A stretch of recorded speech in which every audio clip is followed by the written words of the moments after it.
we were talking about working with people who, let's put this one, might not apparently deserve attention, and how to deal with those people, right, in your work. So,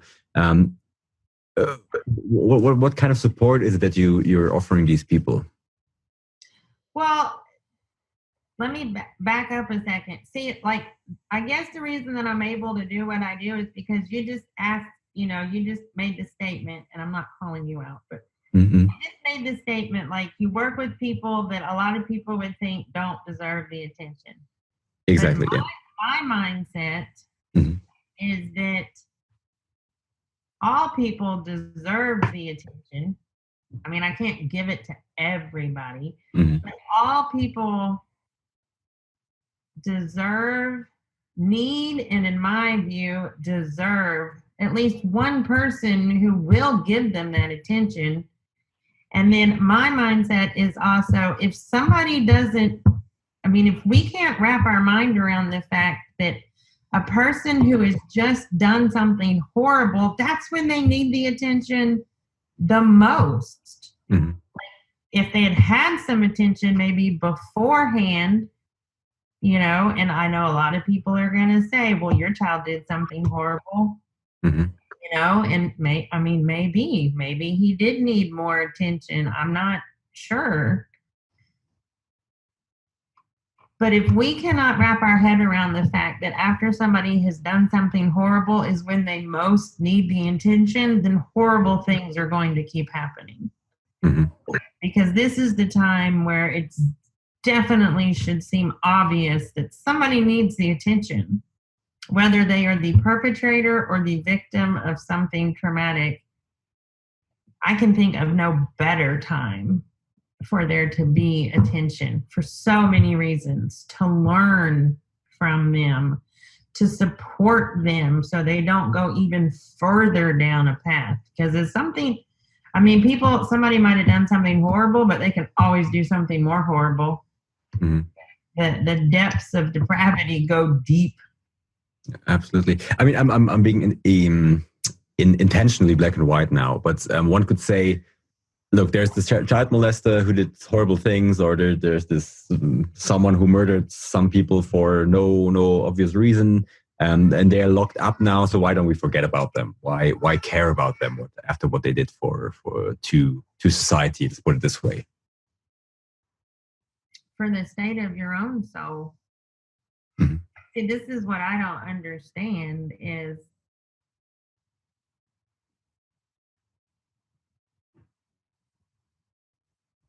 people will sit and they'll be like,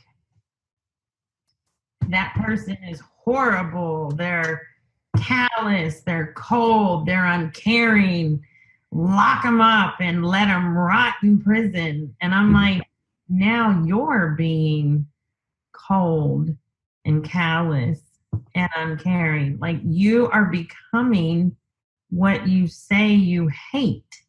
And so, if for nothing else, the state of your own mind and your own soul, give back something different. Because, if you want to live in a world where there is kindness and unconditional love, and that's what you have to give. I mean, unless you're going to leave it up to everybody else to create that world. And then if that's the case, you can't sit around and complain if that's not the world you live in, because you haven't done anything to try to help make that world. But yeah, to me, that's just always like, and it's not even a question of emotion. It's a question of logic. Like, did you not hear what you just said? You said that person. Okay, I'll tell you a really good story to like get into a metaphor. My 5-year-old all the time is like, you like metaphors too much, Mom. But when Paris, my oldest, was little, he was 4 or 5 years old.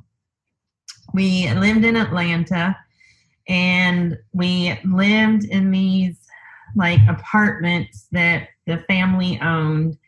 And it was in a part of town where it was like, they call it Midtown Atlanta. So it wasn't quite downtown, but still a very, you know, urban, well-populated area.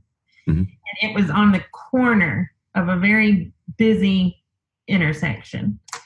And then catty corner to the apartments was like this shopping area where a grocery store was.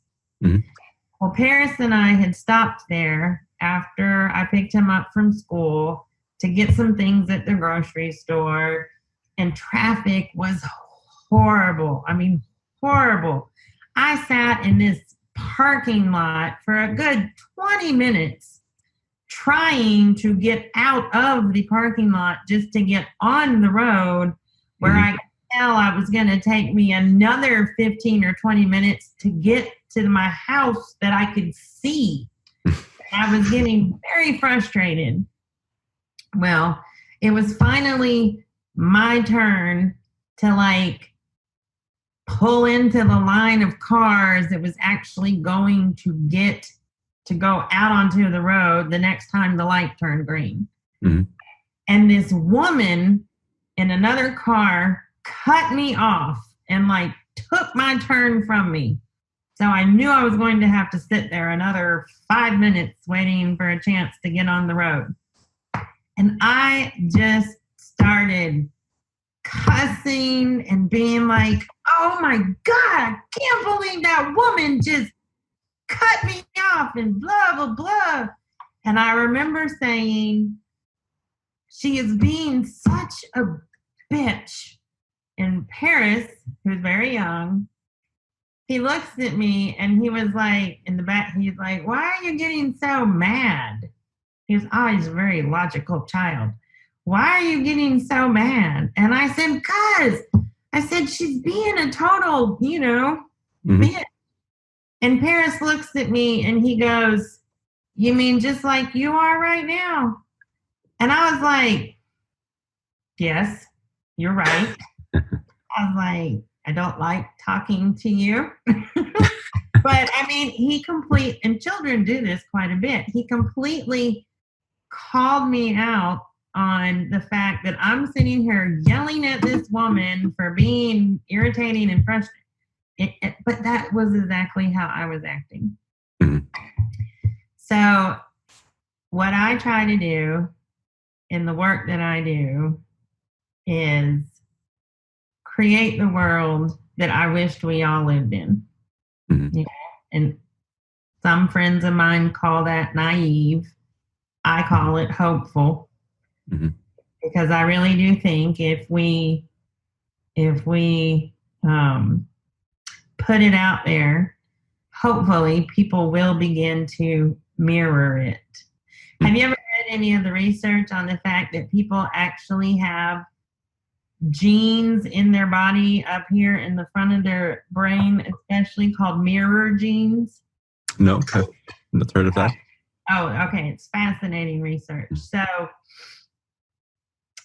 next time you sit down and you have an in-person conversation with somebody, there's a really simple experiment and you can see it at work. So next time you're talking to somebody face to face, pay attention to what you're doing. So if you are talking and then like say within a minute or so, the person you're talking with will probably pick up their hand and do something like that. Or say I, sit up right now. Then at some point, not long after I sit up, not now that we're talking about it probably, but you're going to subconsciously sit up yourself. Or yawning, one person yawns, everybody starts to yawn. So scientists started to look into this, and it turns out that we actually have an area in the front of our brain that causes us to mirror one another. And, they hypothesize that the reason for this is because we're social beings, and so we're also narcissistic. Mm-hmm. beings. That social connection, we start to mirror one another to make us think on some subconscious level that, we're alike, therefore we're connected, therefore we're going to bond and create this community and this group. So I just try to put forth actions and behaviors into the world that I hope other people will begin to mirror, because that's what we do. Yeah. You said something in the interview which I really liked. It's you said we measure our society by how we treat the ones who harmed us. Yeah. And I really like that, because it says a lot about anyway, dignity that we have as a society and as a species. And I really like the statement. Yeah, I mean, I'm not somebody else has said that before me. I mean, it's I can't claim ownership of that one, but I mean, I believe in the truth of it.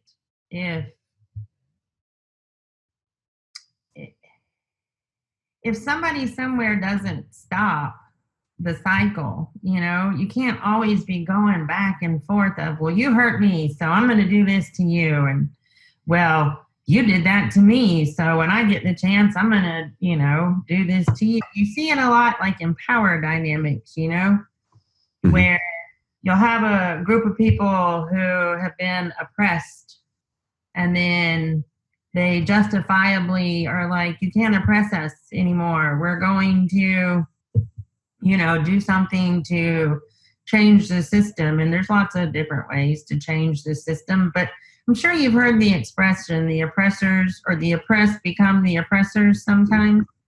I mean, that doesn't solve anything. You're just going back and forth.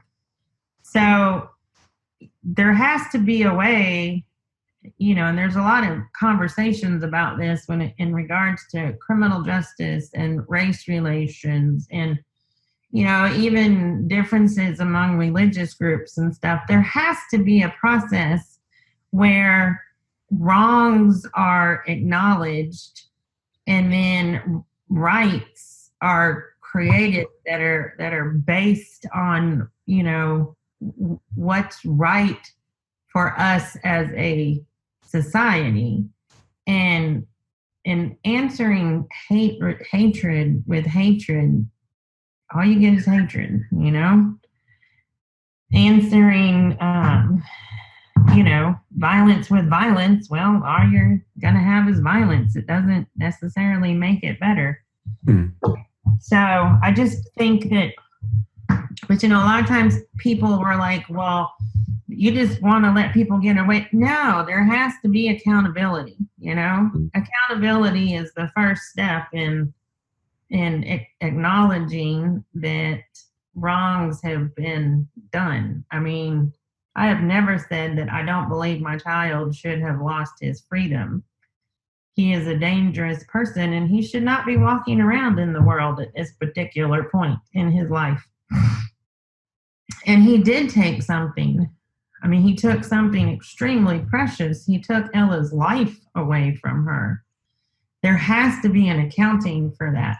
But what I have a problem with is how he has been removed from the world, because he does still have things that he could offer to society. I mean, his intelligence is being entirely underutilized. He is a very intelligent person, and there are things that he could do, even, removed from society, that could benefit like society. what? Oh my gosh, let's see. Right now they have Paris making leather belts and stuff. Who's to say that, Paris's mind couldn't be put to work analyzing research, or, hell, even developing, maybe, trying to work with psychologists and medical doctors and who are doing the research into people like Paris, and being like, let them, talk to people and be like, well, if there was anything would it be? You know, what motivates you? What would make you, you know, want to change? Like, don't just send him in there and throw away the key. He could do useful things. I see. Have you ever looked into the Norwegian prison system? No, not at all. Is it? Yeah, Norway. Mhm. Norway has a much different mentality in their prison systems than America does. Now, granted, it's a much smaller country and they don't have as many people incarcerated. But do you remember the man, I don't remember how long it's been now, 5-6 years, and I can't say his name because I'm terrible with Norwegian names, but the Anders... Breivik, the guy who killed 80 children on the island. Him. I mean, I don't know every single aspect of the case, but ultimately, you know, they came to the conclusion that he has a mental health disorder, and he does. Mm-hmm.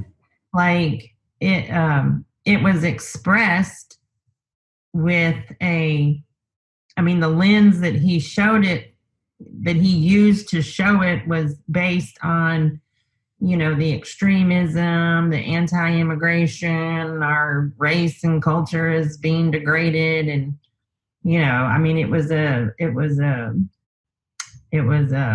nationalist rhetoric that showed his mental disorder, but they locked him up. I mean, he's definitely locked up, but he's also provided with, as is every person in the Norwegian prison system that has committed a violent crime, you know, psychological intervention, with the hope that with the support and the assistance that they will be able to show him, like, okay, listen, like, we know you feel strongly about these issues, but you know, your brain also wasn't working quite right, and maybe help him, support him, and help him to change those ways of thinking. Now, he's not showing too much inclination to do that, I believe, because at this point there are certain people that are resistant to that type of help.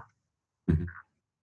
But at least they're trying, you know. In America, we don't even try. Yeah. Just lock them up.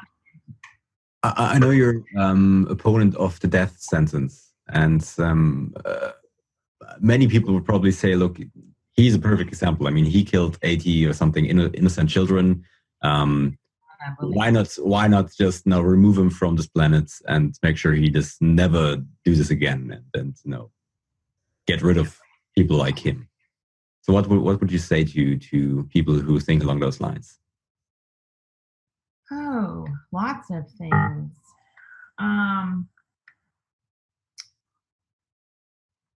Well, if you murder him, because, you know, in America, when somebody is executed, that is what goes on their death certificate: homicide, because it's the unnatural killing of another human being. Mm-hmm. Murder does not justify murder. The example that I give is, you have small children, right?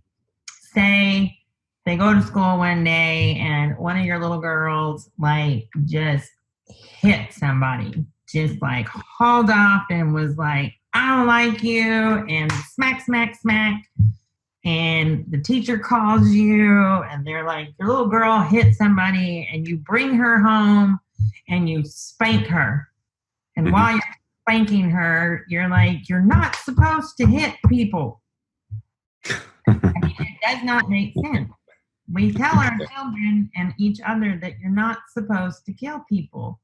The only time we ever tell people that it's okay to kill somebody else is if you're defending yourself, truly defending yourself against imminent death and harm. Then it's like you get a moral pass. And I get that. I mean, I'm all for self-defense, true self-defense.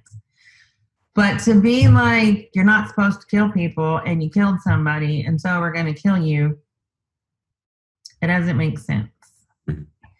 And every single one of those people that has been executed, they have families, they have mothers, they have other people that mourn them, hopefully. The majority of them do. So you're creating more victims. You're not doing justice. You're creating more victims of murder. In 2005, the United States Supreme Court ruled that children under the age of 18 are not eligible for the death penalty. Mm-hmm. Well, that was in 2005. Ella was murdered by Paris in 2007.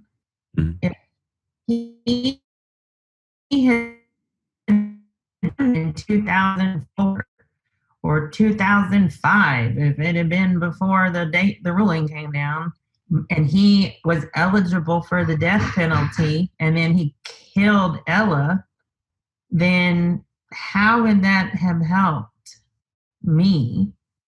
It wouldn't have brought her back. Mm-hmm. And then I would have 2 dead children, mm-hmm. and both of their death certificates would say homicide. And I'm pretty sure I would not be sitting here now if that had happened. Mm-hmm. So that would have brought about it's not just at all. Good. Yeah, it's no good. And then, I mean, the whole, you made the comment, prevent them from committing future acts. No one can read the future. Mm-hmm. Or commit a future act. In fact, here in America, the research and statistics show that 98%, give or take, 96, let's just say 95 to 98% of people who commit homicide never commit another murder again. Now, that doesn't mean that they don't commit other criminal acts, but is that because they're criminal, or is it because they didn't have the intervention and support they needed after committing a criminal act? So do you believe in second chances? Yes. What about Paris? I mean, when will he get out of prison? If he's held the entire time, he will be released in 2047. Mm-hmm. Mm-hmm. But he's eligible for parole at an earlier date, or? He's eligible in 2027. Mm-hmm. But he won't get out when he's eligible. In the state of Texas, he's a capital offender because the person he killed was under the age of 6. Mm-hmm. Capital offenders spend typically 85% of their sentence incarcerated. And then if he's paroled out, he would be paroled out on a very highly supervised parole. Mm. So, but would you give him another chance, so to speak, if he got out early? I believe I have given Paris many chances, right, to be a different person.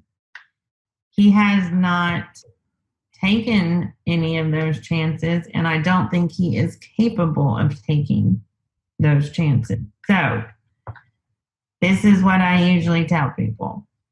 If he was released today, based on my experience of him to date, I would not feel safe around my child. But I also would not go to the state and be like, don't you dare release him. I would go to the state and say, this has been my experience of my child. This is what I am afraid could happen. But ultimately, it's your decision to make. I say all the time, I am so glad I am not the one who has the power to make the decision about whether he stays or gets out, because I wouldn't know what to do. Mm.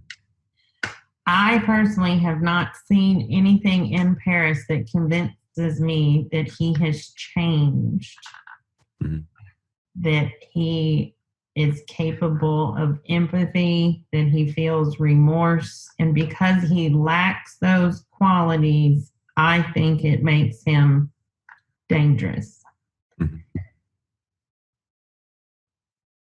So I wouldn't want to be around him. And I certainly wouldn't want him around my 5-year-old.